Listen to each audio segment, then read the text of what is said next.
It's me Sayyid Muhammad Hassan Raza from mathemaths.com. Let's start with question number 3 and second part of exercise number 2.6. The statement of this question is we have to find dy by dx when we are given y is equal to sin hyperbolic 3x.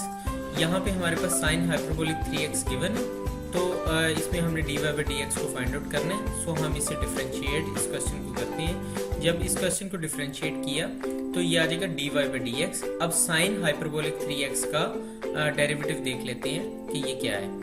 तो यहाँ पे sin hyperbolic x का derivative है cos hyperbolic x. सो ये हमारे पास आ जाएगा cos hyperbolic, यानी sin hyperbolic 3x का लेना है तो ये आ जाएगा cos hyperbolic 3x.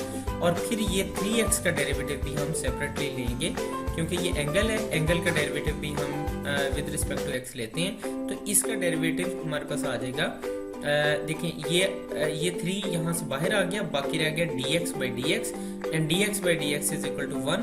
सो फाइनली ये हमारे पास 3 और 3 इस cos hyperbolic 3x के साथ मल्टीप्लाई हो जाएगा. सो फाइनली इसका आंसर 3 cos hyperbolic 3x आ जाएगा.